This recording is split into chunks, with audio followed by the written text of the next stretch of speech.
estava vendo na última aula a questão de divisão natural do trabalho.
Então a gente estava vendo a divisão natural do trabalho, né?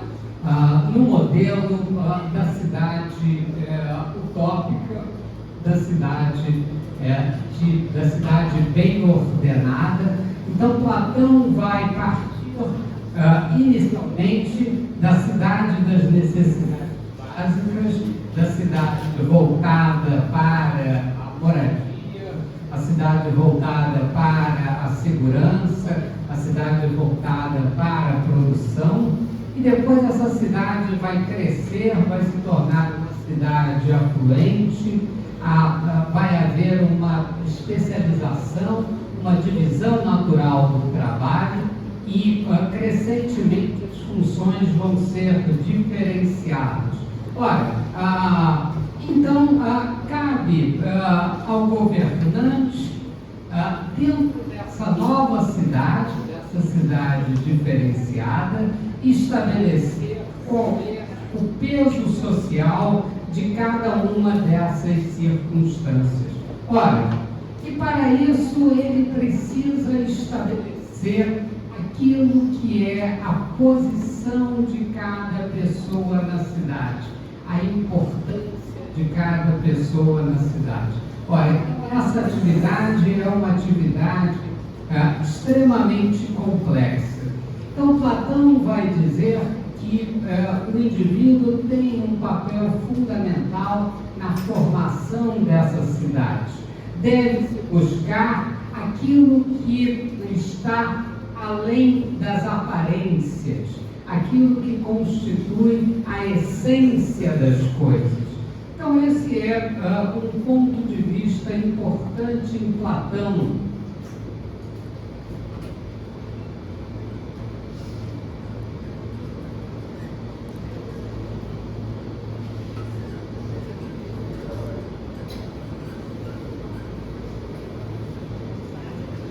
Superar a aparência de cada coisa e chegar àquilo que é a essência de cada coisa. Então, cada coisa tem uma realidade, uma essência, uma ideia que a pessoa deve poder chegar ou poder reproduzir da maneira mais adequada.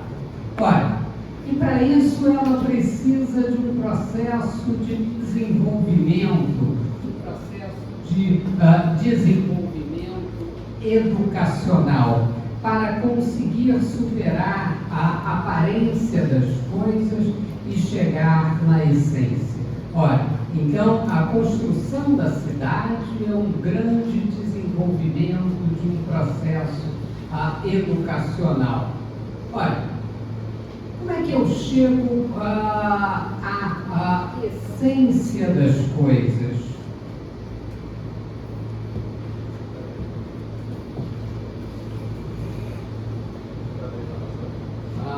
Bem, como é que eu chego à razão? Só discutindo? Você já viu a discussão de futebol? Discussão de futebol chega a um lugar.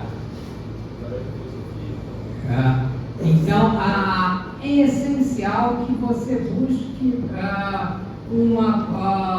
aquilo que está além do imediato. Então, há um processo educacional. Olha, qual é a primeira questão fundamental para se chegar a um processo ou à essência das coisas? Qual é a primeira questão fundamental?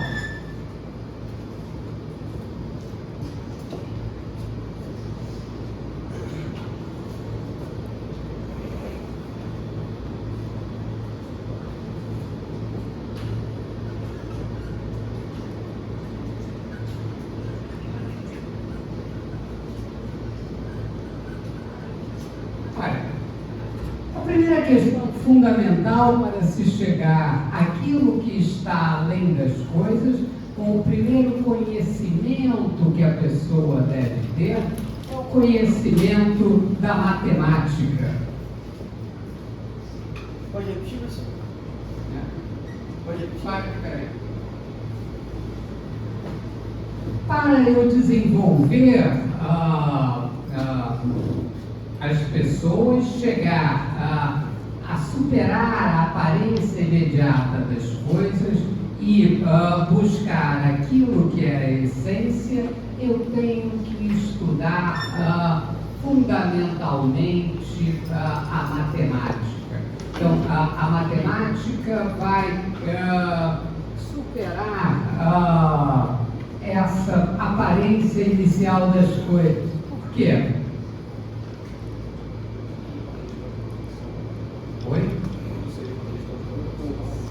Tudo é uma questão de proporção e a matemática vai superar ou vai estabelecer aquilo que as coisas têm em comum, né? Um círculo, um quadrado, um retângulo, vai estabelecer aquilo que são as possibilidades das coisas. É através da matemática que vai se buscar aquilo que está além das coisas. A matemática me permite estabelecer aquilo que é fundamental. Por exemplo, a aceleração dos corpos. Como é que ficou provada a aceleração dos corpos? Experiência de Galileu Galilei.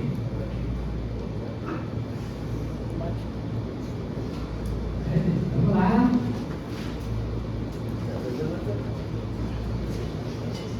Bota aí no YouTube, experiência de Galileu Galilei. Queda dos corpos. O que Galileu provou? Que numa situação de vácuo, se você jogar uma pena de ganso e uma bola de chumbo, elas chegarão ao chão na mesma velocidade. Então a aceleração dos corpos é idêntica. Onde é que isso foi provado?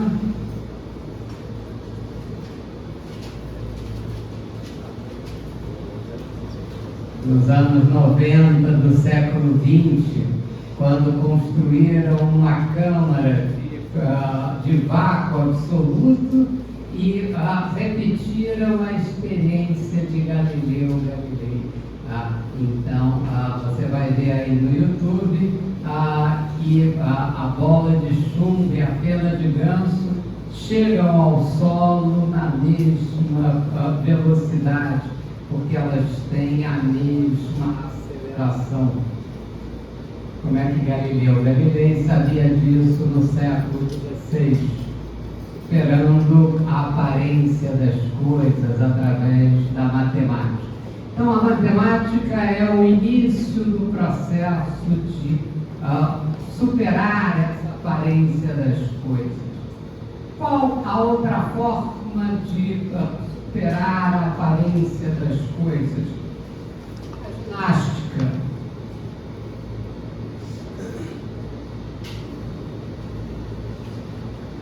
É através da ginástica, é o estudo dos limites do corpo que você conseguirá estabelecer aquilo que é necessário para a sua saúde, definirá os seus limites, estabelecerá aquilo que você pode e aquilo que você não pode fazer. Então, a ginástica é essencial para o conhecimento das coisas. Ora, a outra forma de conhecimento necessário é a harmonia.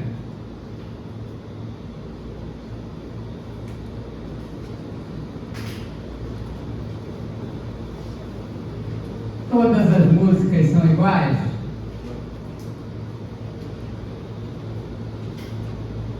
Qualquer um pode fazer música? Não.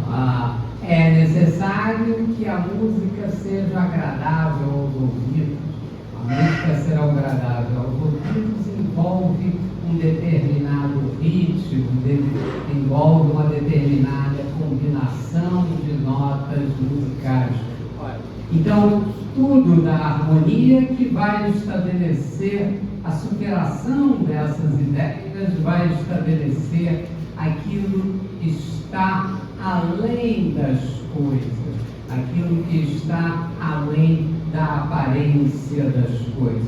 Então, a harmonia é essencial para o estudo, para se chegar a essa essência das coisas. Ora, a astronomia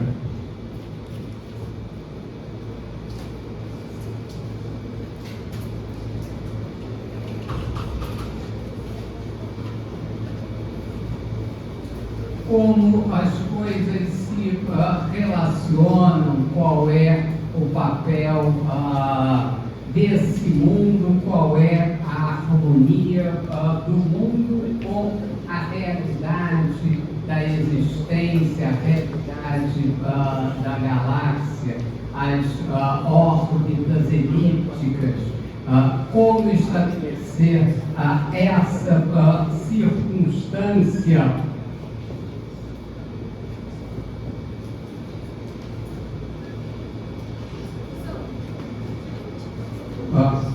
eu vou buscar um processo de sair da realidade aparente das coisas e buscar a essência. Para Platão existe uma essência das coisas. Olha, para que a pessoa seja ou busque a essência das coisas, ela deve ser suficientemente treinada. Ora, ela deve buscar o treinamento necessário para essas circunstâncias. Então, é através do desenvolvimento dessas ciências que você vai procurar chegar à essência das coisas. Ora, eu sei que a Terra é redonda. Vocês sabem que a Terra no Brasil é plana. Inclusive no estado do Rio de Janeiro existe uma lei garantindo que o ensino realmente verdadeiro é aquele que provém das Sagradas Escrituras. Combina que a civilização tem cerca de 5.000 anos, não milhões de anos.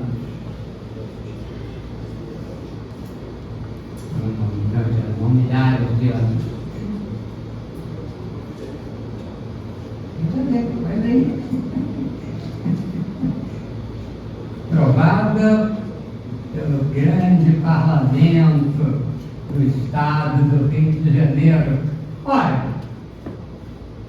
é através do desenvolvimento dessas ciências que eu chego a superar a aparência das coisas. Olha, porque as coisas não são como parecem.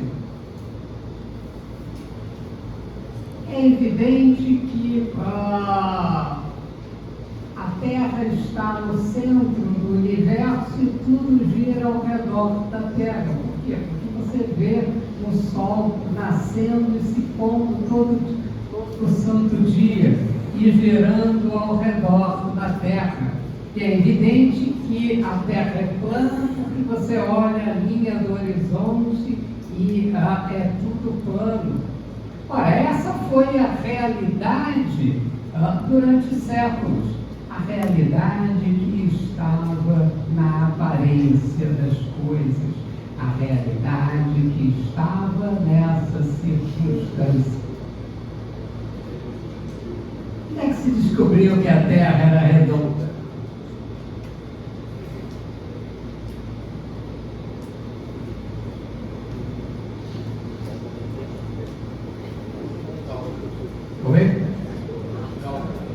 Com cálculos, na Grécia clássica. Então, na Grécia clássica se estabeleceu, através de cálculos, a ideia da curvatura da Terra, muito antes que isso ficasse provado através de um telescópio. Então, é o desenvolvimento daquilo que está além da aparência das coisas que vai estabelecer essa circunstância. Ora, então, para Platão, o desenvolvimento de todas essas habilidades é necessário para o cidadão. Então, deve haver um processo educacional, que permita às pessoas superar a aparência das coisas e chegar à essência. Ora, e a última parte desse procedimento é descobrir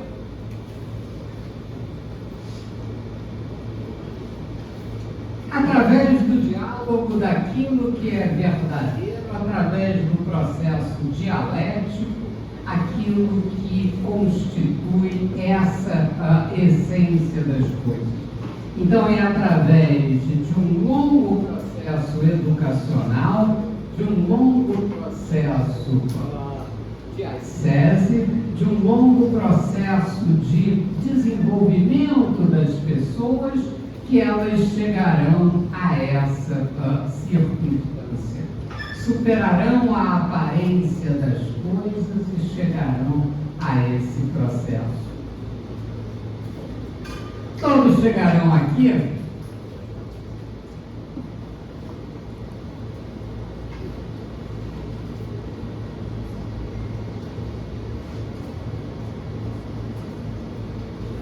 Infelizmente, nem todos chegarão aqui. Por quê? Porque os idiotas são a maioria, segundo Platão. Então, Platão vai dizer que todos devem se desenvolver, mas nem todos chegarão a esse ponto. Então, é necessário que cada um busque esse desenvolvimento, busque a sua excelência moral, E para Platão, a excelência moral de cada pessoa era o desenvolvimento de sua própria tarefa. Porém, apenas alguns chegarão a esse ponto aqui. Apenas alguns chegarão a esse ponto da dialética. Então, esses são aqueles que devem governar. Esses contemplaram a totalidade da realidade e podem governar. Então, para Platão, é o desenvolvimento de cada pessoa e o desenvolvimento da sociedade como um todo, através desse processo de uma crescente ascensão, que levará a cidade a bom termo, que levará a cidade para aquilo que ela deve desenvolver. Ora, então, são os governantes, são aqueles que chegaram ao fim desse processo, o rei filósofo,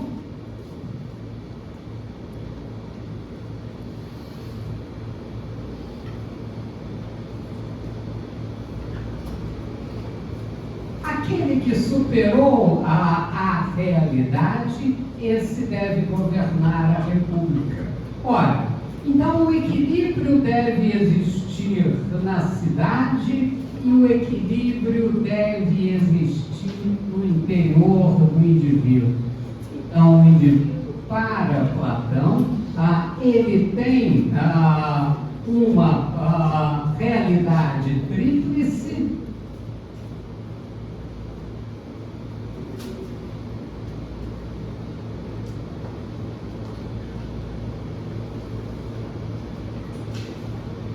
que ele também deve se esforçar para estabelecer. Então, ele tem uma alma apetitiva,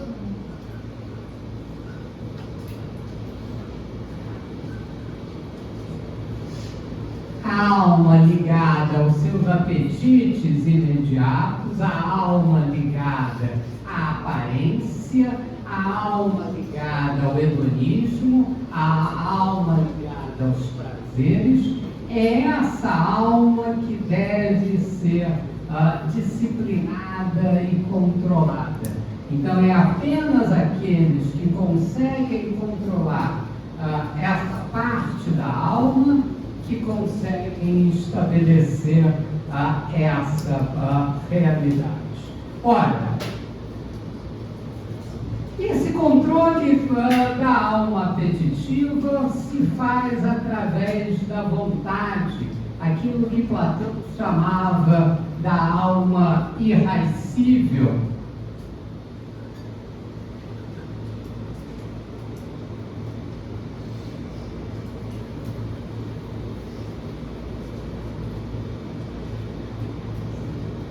A vontade que submete os apetites para controlar aquilo conforme a racionalidade, conforme aquilo que é fundamental. Não vou assistir o jogo do Flamengo 7 dias por semana, 24 horas por dia, em pay-per-views eternos, porque eu preciso fazer coisas mais importantes. Então, controlar os prazeres imediatos através da vontade, uma vontade inquebrantável que condicionará essa alma apetitiva. Ora, consoante a alma racional,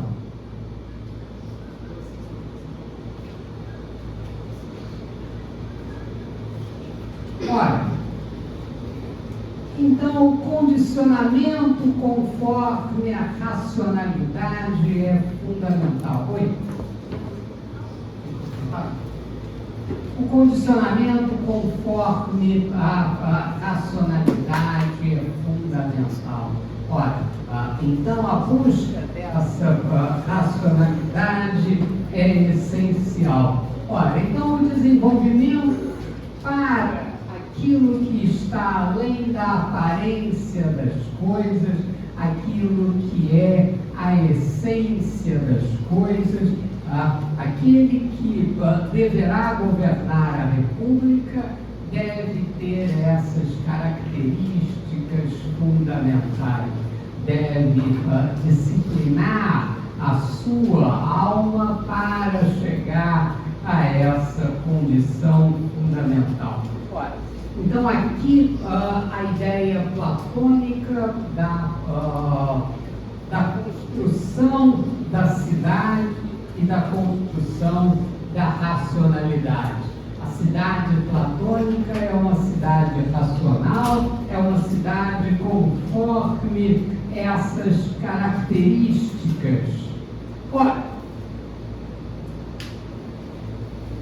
isso é verdade?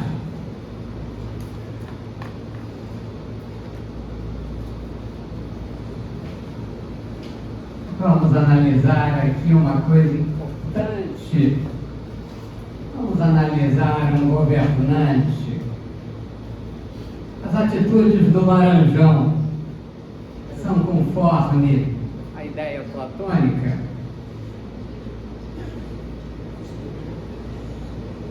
Sim, não?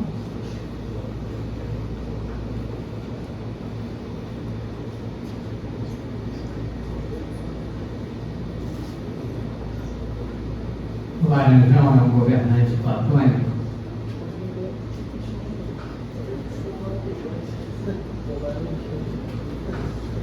Por que não? Ou por que não seria?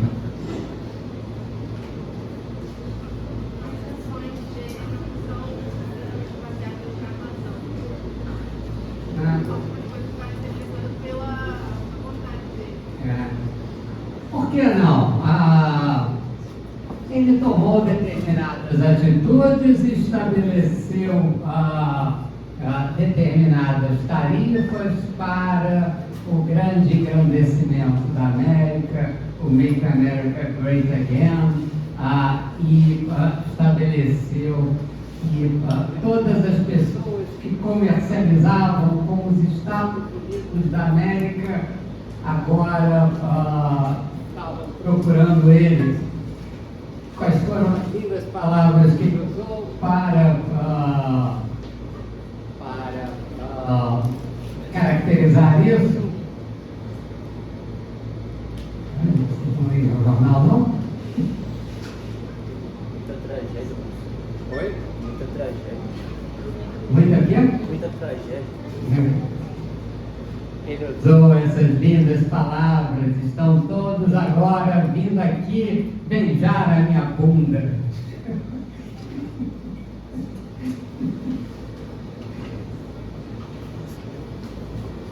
Isso parece um sujeito agindo conforme a sua alma racional? Não, isso parece um sujeito agindo conforme os seus instintos, a sua alma apetitiva, sem uma realidade. Ora,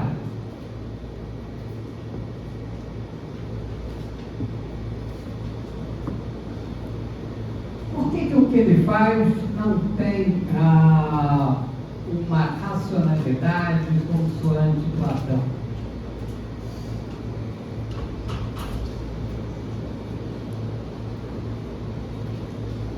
O diagnóstico dele está errado?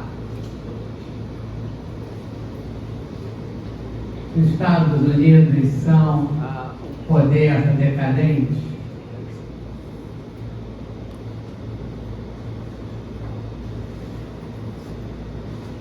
São. Os Estados Unidos são um poder decadente, estão perdendo o controle das coisas, estão perdendo o controle do mundo.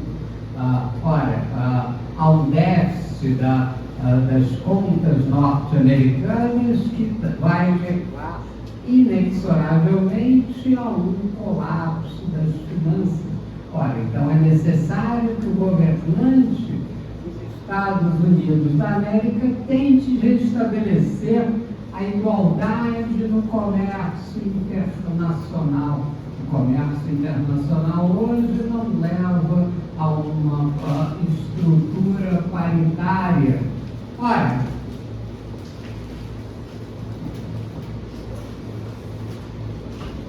por que não?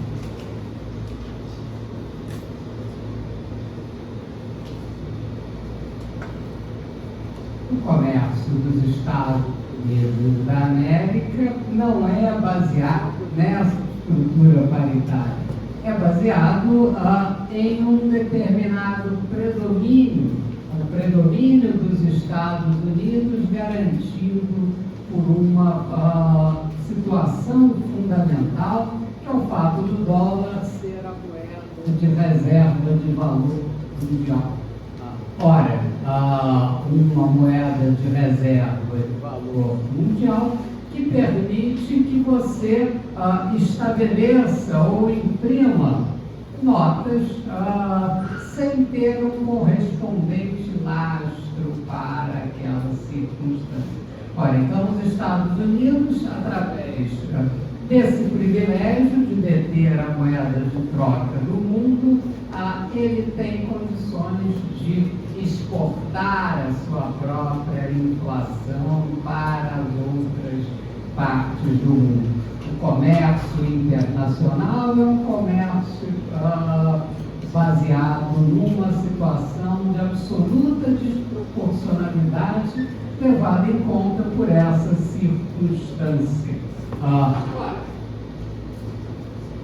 Isso vai levar a uma circunstância de que é mais barato produzir em outros lugares do que produzir dentro dos Estados Unidos. Isso leva a uma desindustrialização dos Estados Unidos. Se eu posso imprimir papel colorido, se todo mundo aceita esse papel colorido e troca isso por coisas reais, mercadorias, então eu tenho uma possibilidade de enriquecer a partir desse domínio. Ora, então eu não preciso produzir aqui. Aqui eu posso simplesmente fazer o afluxo dessas mercadorias. Então, eu tenho um comércio deficitário. Só que a partir de um determinado valor de déficit, isso vai alterar, ou isso vai contribuir para a desindustrialização dos Estados Unidos da América. E é o que está acontecendo, né? Os Estados Unidos estão desindustrializando, estão deixando de ter aquilo que é o fundamental, e agora estão perdendo a vantagem mesmo naquele comércio de coisas sofisticadas. Olha, então o diagnóstico é correto. E a solução é correta?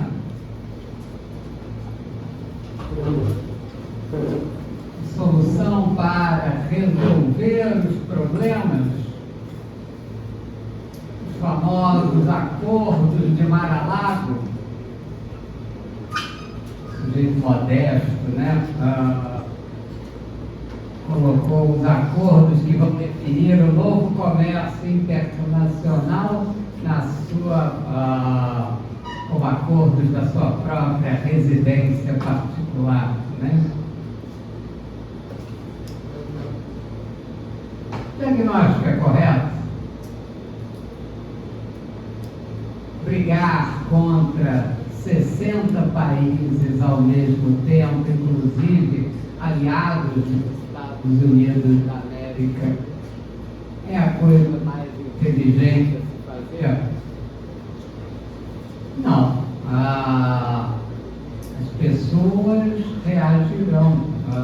A China, por exemplo, ora,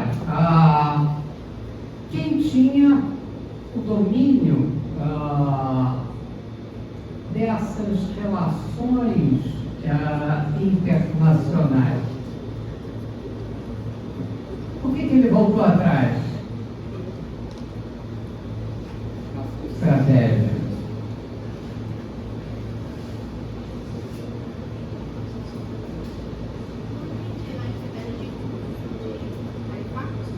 De tarifar.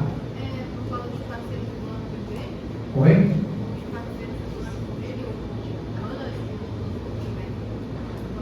Sim, mas por que esses passaram a não concordar com essa política?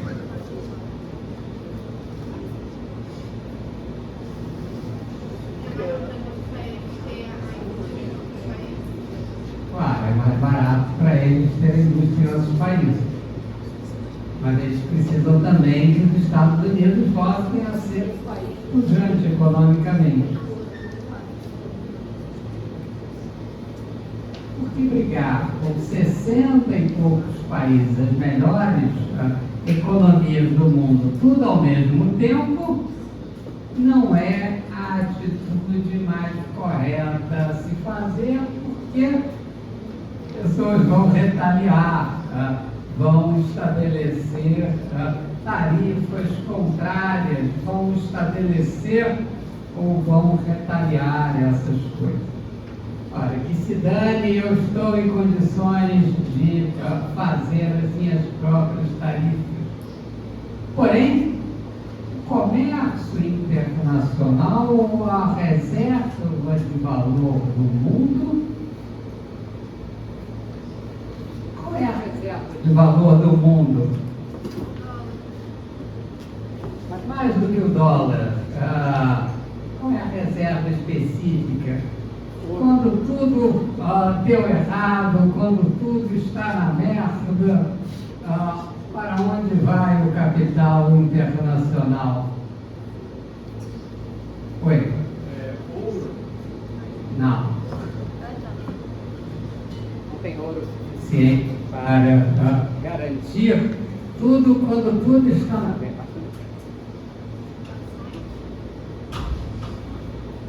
Letras do Tesouro Norte-Americano, títulos da dívida norte-americana.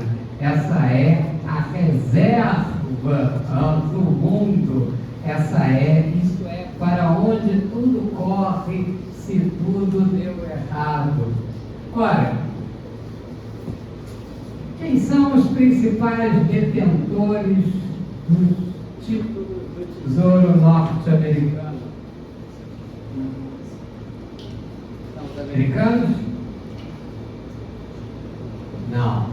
Os títulos de Tesouro Norte-Americano são comprados pela China. A China tem 800 bilhões de dólares em notas do Tesouro Norte-Americano. O Japão tem 1 trilhão de dólares em títulos do Tesouro Norte-Americano. E quando você arruma um conflito mundial e quando você torna tudo isso volátil, você desestabiliza o comércio internacional. O que acontece com seus lindos aliados? Perdem a confiança em você. Você destrói aquilo que é fundamental, o trust. A confiança. Ora, todo o comércio internacional é baseado em trust, em confiança. E a última reserva do trust, a última reserva da confiança, são as até então confiabilíssimas notas, letras do Tesouro Norte-Americano. Quando você destrói tudo isso, quando você diz que os líderes mundiais devem beijar a sua bunda, ele altera todo esse sistema de confiança. O Japão passou a vender as suas letras do Tesouro Norte-Americano, uma corrida ao a essa venda do tesouro que nunca tinha acontecido em nenhum ponto da história, começou a ocorrer. Ele salvou o comércio internacional e evitou que isso acontecesse em larga escala. A China, evitando que houvesse uma corrida à venda das notas do Tesouro norte-americano. Ou seja, alguém que age conforme, no sentido platônico, a sua alma apetitiva para estabelecer uma medida do seu ego.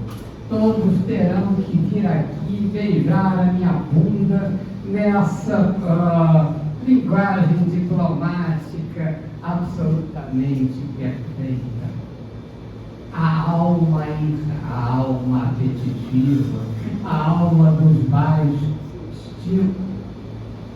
É por isso que Platão dizia que os idiotas não devem dirigir a república, porque os idiotas não conseguirão, através da vontade, dominar o seu ego, dominar os seus orgulhos, dominar a sua alma apetitiva. Então é por isso que os filósofos é que devem dirigir a república, porque são os filósofos, através desse processo educacional, garantindo esse equilíbrio, garantindo essa racionalidade, esses que manterão a cidade segura. Quem viu os pronunciamentos do presidente da China, Xi Jinping, o que ele disse? Ele não disse nada, né? Porque ele sequer apareceu nessa crise, ele sequer esteve naquela circunstância, ele estava ali dominando o processo, controlando através da sua alma impassível a alma apetitiva. Ele manteve a boa e velha racionalidade chinesa, manteve aquele processo que caracteriza a diplomacia chinesa. A China pensa em 200 anos para frente. A China não está preocupada com egos, a China não está preocupada em aparecer, está preocupada em desenvolver aquilo que é essencial para a cidade bem ordenada. Claro, gente. Então vejam que nesse exemplo vocês têm a grande característica de Platão, né? Platão, na República, ele estabelece uma forma de pensar, uma forma de racionalizar o pensamento, racionalizar o desenvolvimento. A cidade, ela é importante pela sua racionalidade. A cidade é importante pelo desenvolvimento dos seus habitantes. A cidade é importante por todo esse processo educacional. Se cada um fizer a sua tarefa e se dedicar à excelência da sua tarefa, nós teremos uma cidade bem administrada, nós teremos uma cidade bem ordenada. Claro, gente, até aqui? Okay?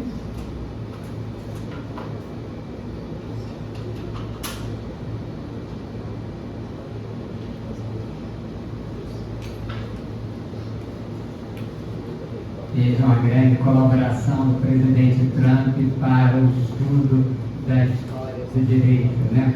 Ele não serve para nada, mas pelo menos ele serve para se aprender a história do direito.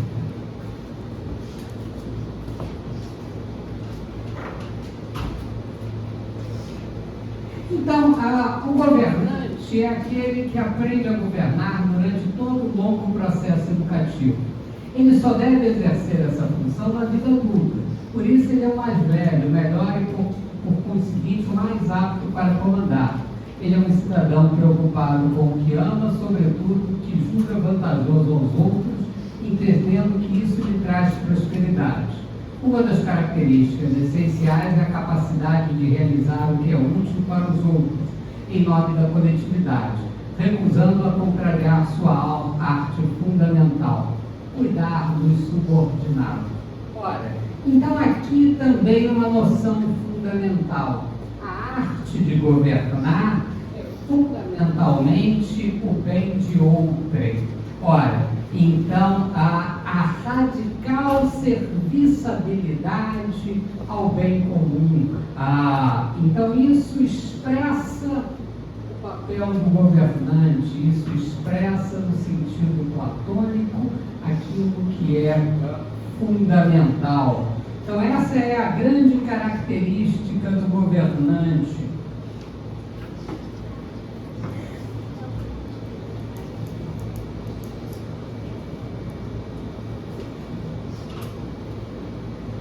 A radical serviçabilidade ao bem de outrem. Isso também é uma característica do Laranjão?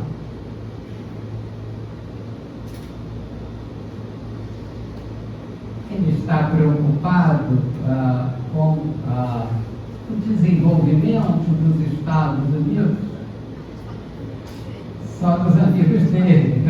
Ele não está preocupado exatamente com o desenvolvimento dos Estados Unidos.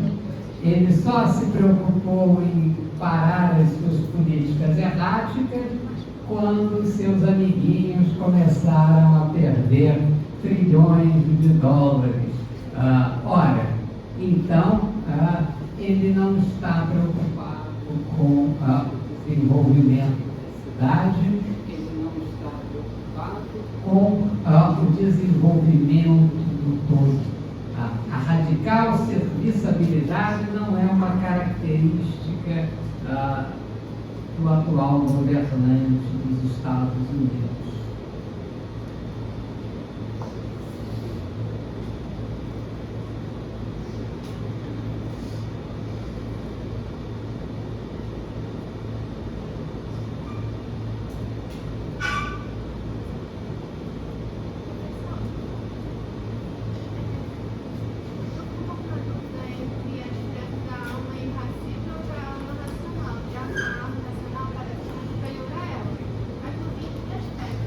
Você precisa ter a vontade para dominar os seus apetites. Então, e essa vontade vem da alma irracível. Então, é muito legal chegar na televisão e dizer, olha, fiz isso e agora todas devem beijar a minha bunda. Mas eu devo controlar as minhas emoções para evitar exatamente dizer isso. Você não viu o presidente Xi Jinping nessas circunstâncias. Você nunca verá, por sinal, ele falando isso. Ou seja, você tem que controlar, através da sua alma racional, você tem que controlar a sua alma apetitiva. O presidente da China nunca vai dizer isso, porque ele tem a vontade suficiente para dominar a sua alma apetitiva para deixar prevalecer a racionalidade. Você vai ver sempre ele lá numa postura equidistante. Isso traz tranquilidade no mercado. O presidente dos Estados Unidos da América, por não conseguir controlar a sua alma apetitiva, ele levou a você em poucas semanas queimar trilhões de dólares. Trilhões de dólares deixaram de existir. Você quebrou o ambiente de confiança dos Estados Unidos da América. Quem confia agora nos Estados Unidos da América? Você destruiu a estabilidade das letras do Tesouro norte-americano. a última reserva de valor do mundo, para onde todo mundo corria quando tudo mais deu merda. Agora não sabem ainda para onde vão. Não vão mais para os Estados Unidos, entendeu?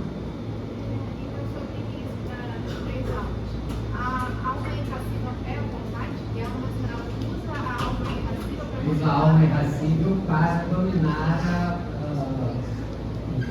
se você deixar as pessoas a sua circunstância, elas vão buscar o prazer, né? Vão ficar ali vendo o Flamengo 7 dias por semana em pay-per-view. Mas elas têm que ter suficientemente vontade para evitar para controlar a sua alma apetitiva. Claro, isso aqui é. Ei.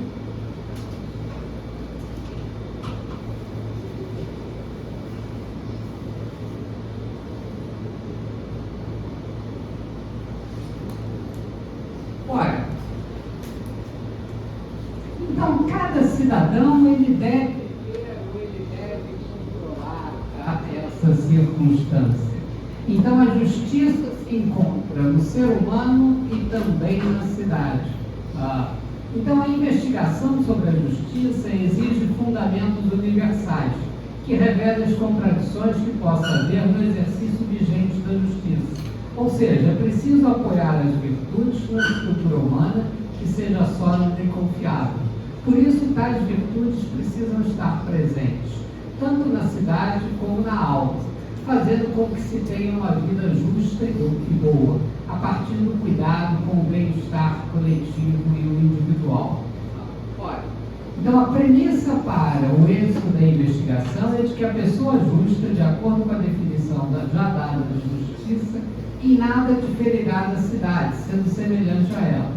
A cidade é justa quando cada virtude referente a cada classe corresponde à sua função específica, sem confusão ou excesso provindo da injustiça. E tal estrutura tem como fim o benefício da coletividade. Do mesmo modo, deve ocorrer na alma para conferir à cidade o tipo justa. Então, a cidade é justa quando as pessoas na cidade estão suficientemente imbuídas desse ideal de justiça para chegar a essas circunstâncias.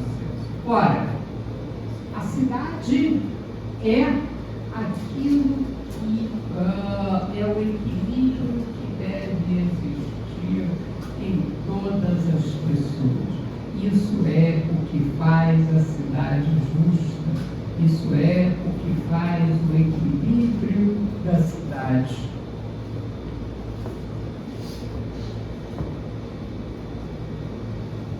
Isso é importante para um estudante de direito?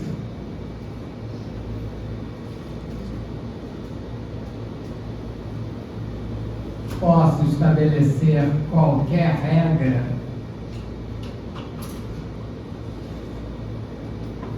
basta que eu decore uma quantidade enorme de regras.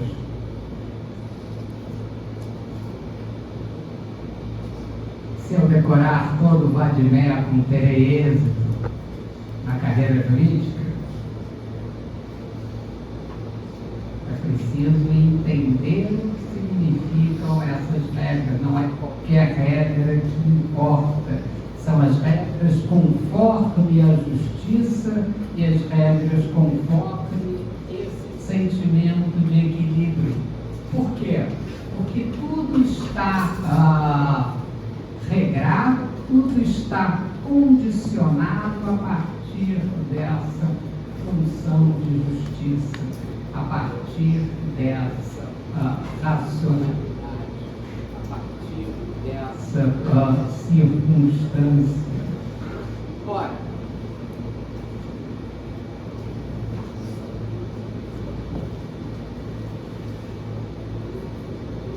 por que no Brasil existe lei que pega e lei que não pega? Leis precisam ter cola para poder pegar.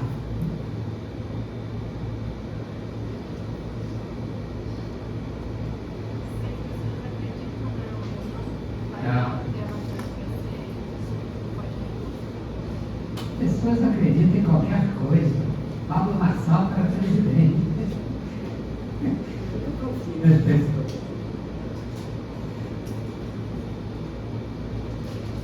Pode convencer as pessoas a acreditarem em qualquer coisa.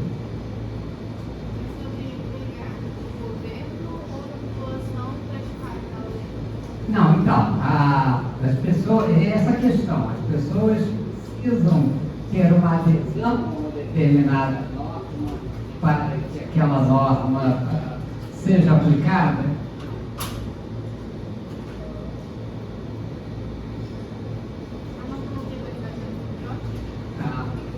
Vamos lá, a norma tem validade por si própria.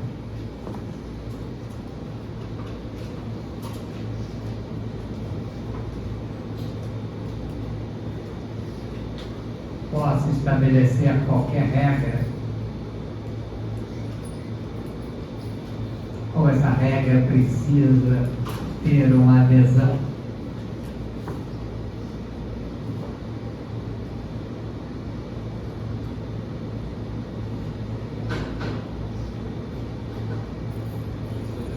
Não, a norma precisa de uma adesão, né?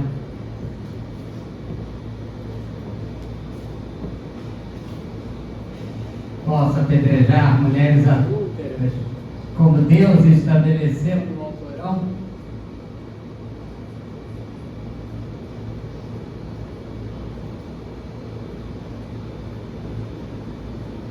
Eu preciso ter uma adesão racional a essa norma. Ora, então a cidade exige o desenvolvimento da virtude. A virtude precisa ser cultivada em cada cidadão.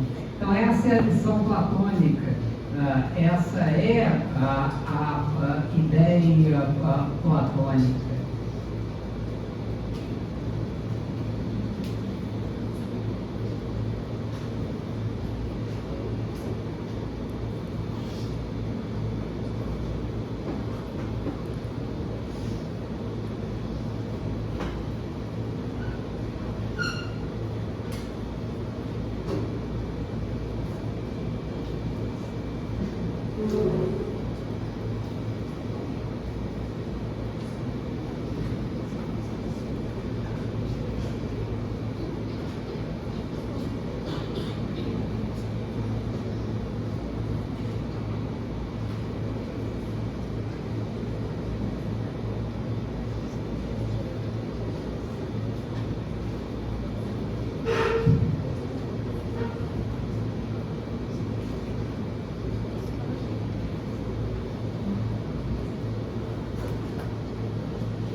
Então, para Platão, aquilo que sejam as fontes do direito concernem ao conhecimento do justo.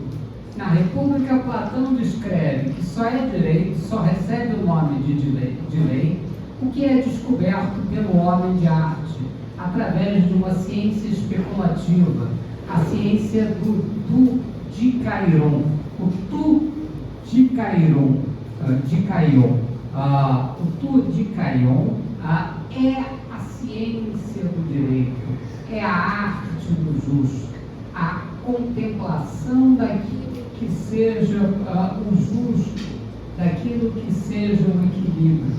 Então, Platão nos convida a procurar o justo pela observação do mundo, uma observação objetiva que se alimenta da visão do cosmos, Ou seja, o direito está no mundo, o direito está nessa proporção que deve existir no mundo.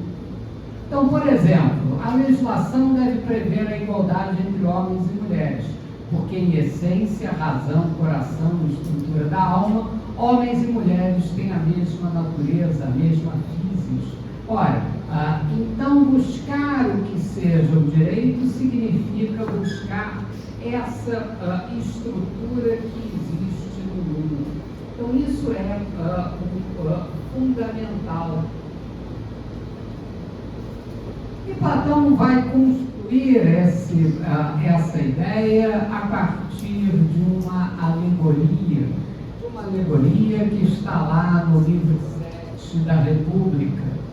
Então, no livro 7, a famosa alegoria da caverna destina-se a saber quais as qualidades necessárias ao filósofo legislador. Então, como estabelecer essas características? Então, ele vai buscar a seguinte metáfora. Imaginem que as pessoas estão amarradas aqui no fundo de uma caverna e amarradas de modo que elas só podem olhar para a frente. E à frente delas está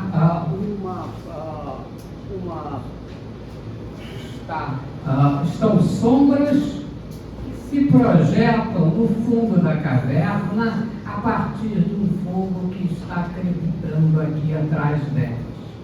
Aqui, atrás dessas pessoas existe um muro, existem pessoas que falam, que andam com determinados totens.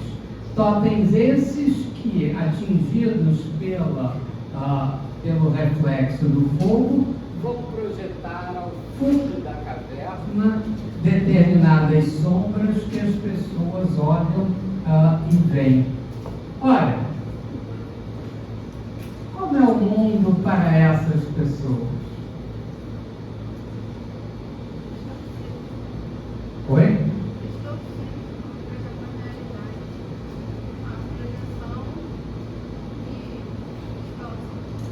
Não, se você só visse as sombras no fundo da caverna, o mundo não seria distorcido. Para eles não é distorcido, para eles é a realidade. O mundo é real, o mundo são sombras que falam com as vozes das pessoas, mas eles não veem as pessoas, eles só veem as sombras que se projetam lá no fundo da caverna.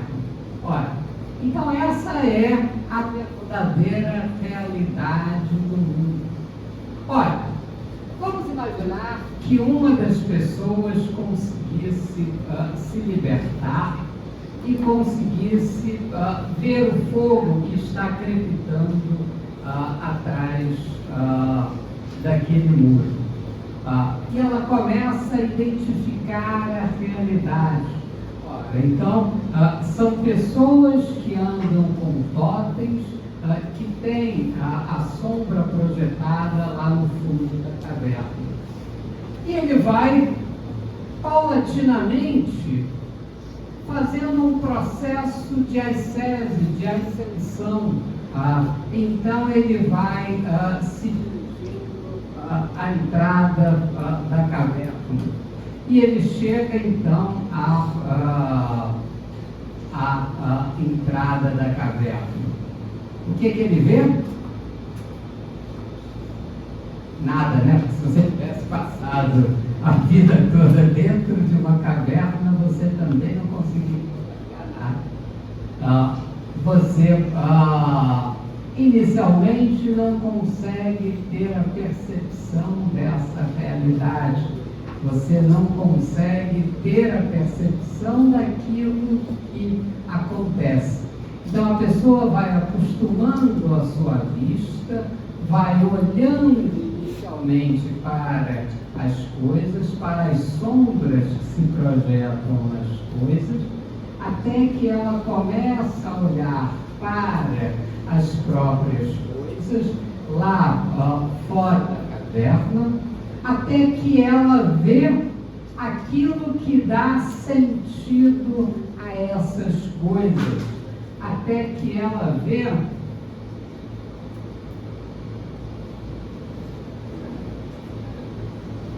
o sol que vai estabelecer todas essas coisas, vai estabelecer o mundo tal qual ele é. Ora, o mundo é colorido, o céu é azul, tudo é conforme essa realidade. Então ele consegue chegar nesse processo de crescente ascensão, de desenvolvimento da sua racionalidade a um pleno conhecimento das coisas. Apenas o filósofo chegou ao final desse processo, ao final desse desenvolvimento. Ora, e Platão vai dizer que o filósofo que chegou a esse conhecimento, ele deve voltar à caverna para explicar às pessoas como é o mundo. Ora,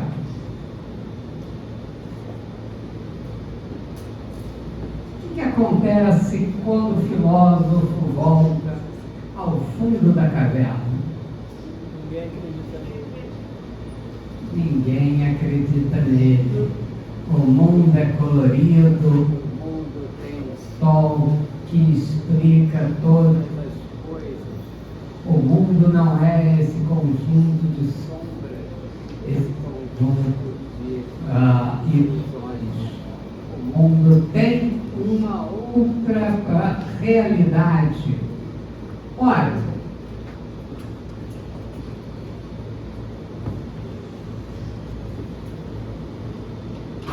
onde estão as pessoas?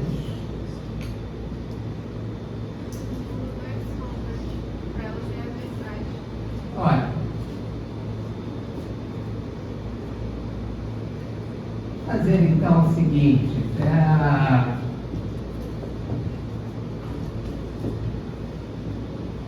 pegue aí o seu bolso, ou então em cima da sua mesa, a sua caverna de Platão. Você está ali olhando as sombras no fundo da sua caverna portátil.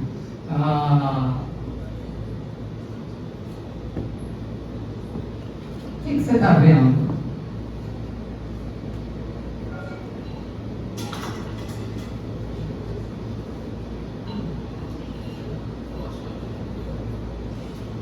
Sua caverna portátil é moldada para tudo aquilo que você gosta.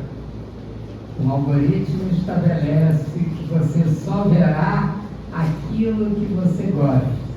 Então você está lá no fundo da caverna, da sua própria caverna, olhando as sombras de tudo aquilo que lhe traz prazer, que você gosta. E alguém diz que não é nada disso. A realidade é completamente diferente. Olha, o que você vai dizer?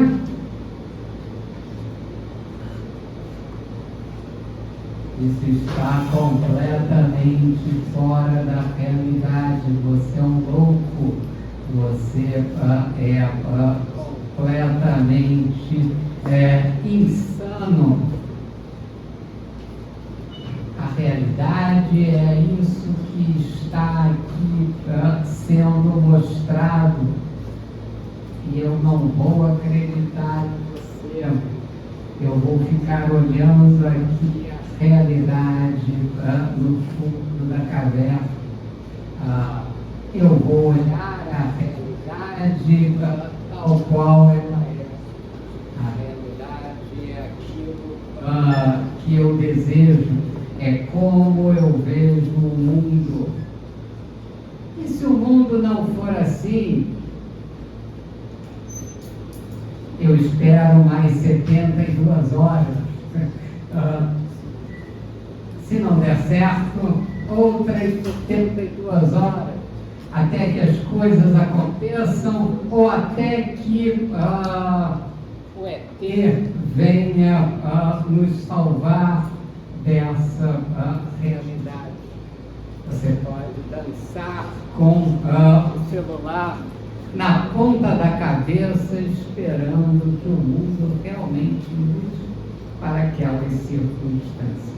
Olha, então é quando o filósofo precisa retornar, precisa estabelecer ou tirar as pessoas dessa realidade ou desse sonho que elas imaginam que seja a realidade.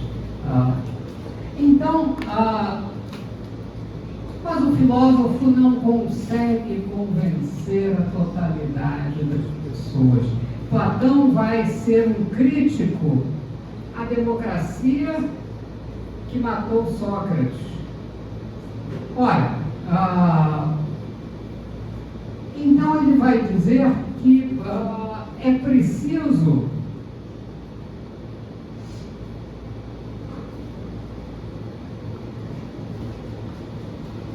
convencer as elites pela persuasão.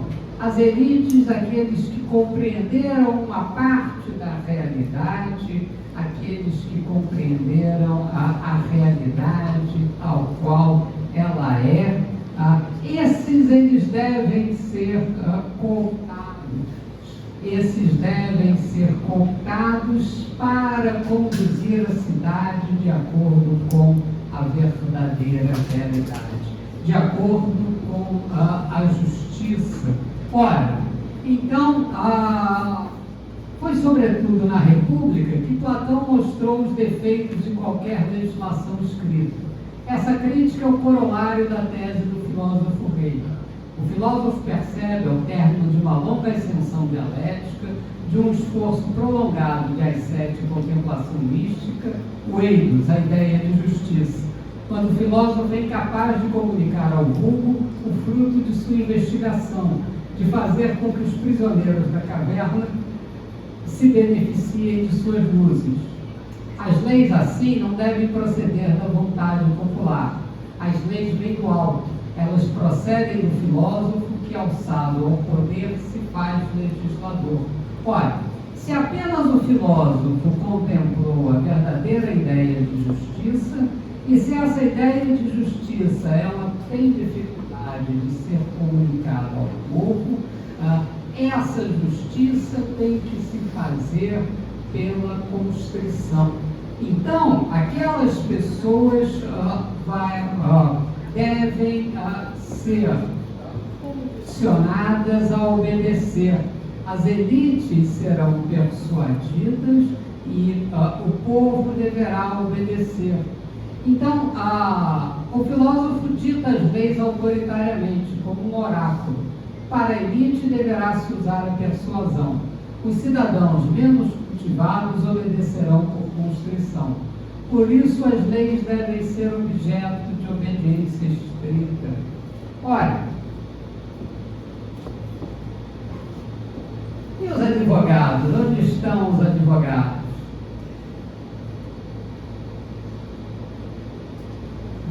Qual é o nosso papel?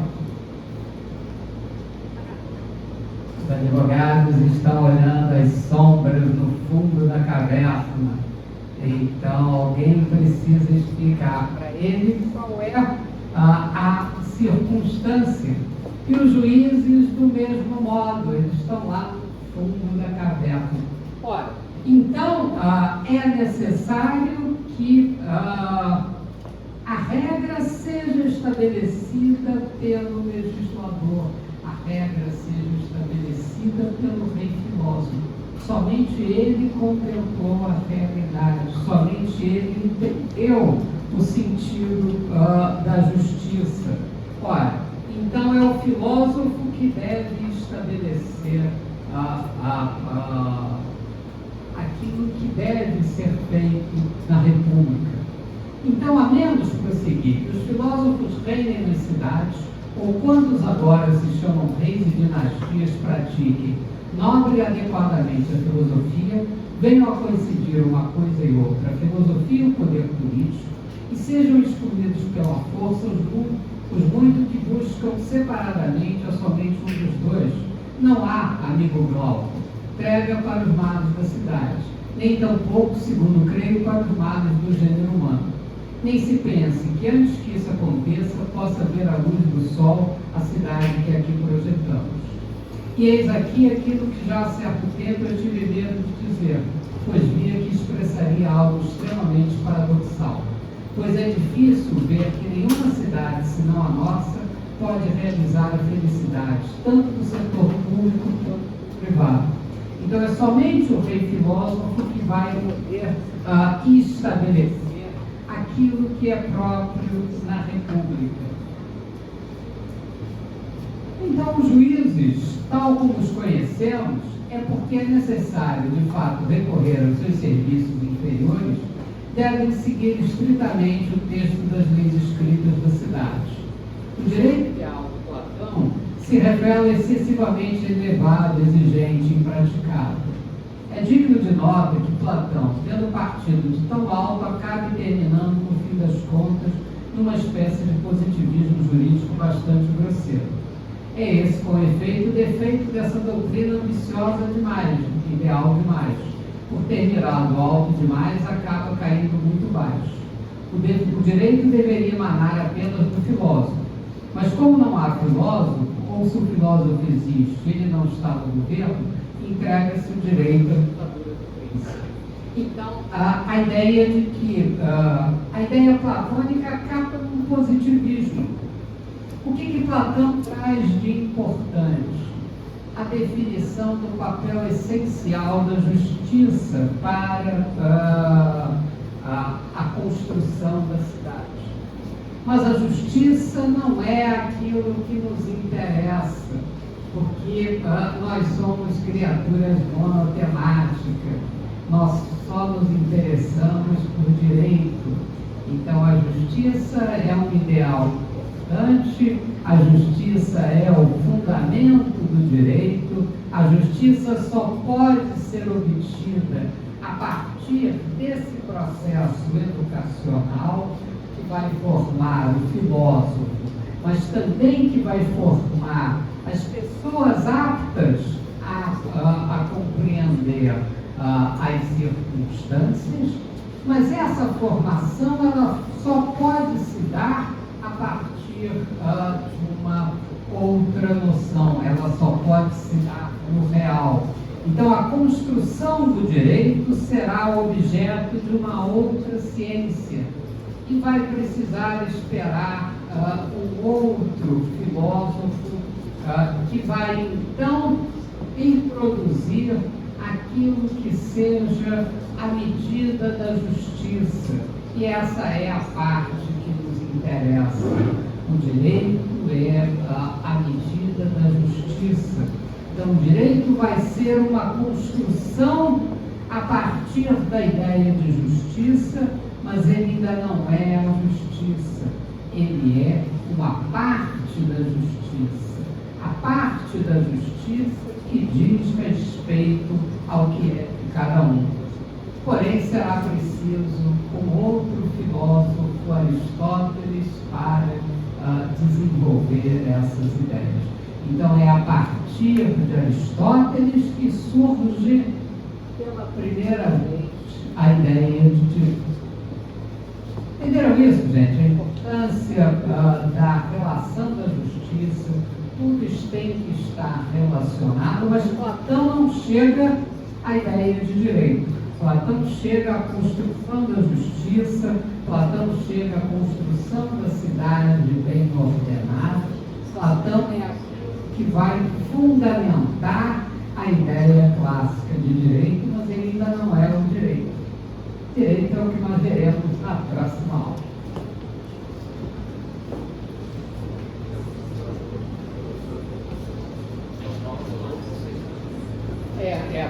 próxima segunda-feira é feriado, né? Essa sexta também, né? Vai ter um feriadão, né? Gente, olha só, é importante vocês terem para essa próxima parte a Ética Nicômaco, o livro 5º, que trata da virtude da justiça, né? A virtude da justiça é a construção do direito. Então, Aristóteles vai estabelecer o que é a construção do direito. Então, leiam a parte lá do Michel Riley, a doutrina aristotélica da justiça, do Maimonides, né? Está lá nos livros textos, né? Esse texto é em espanhol, mas eu dá para vocês verem. E a construção da ideia de direito.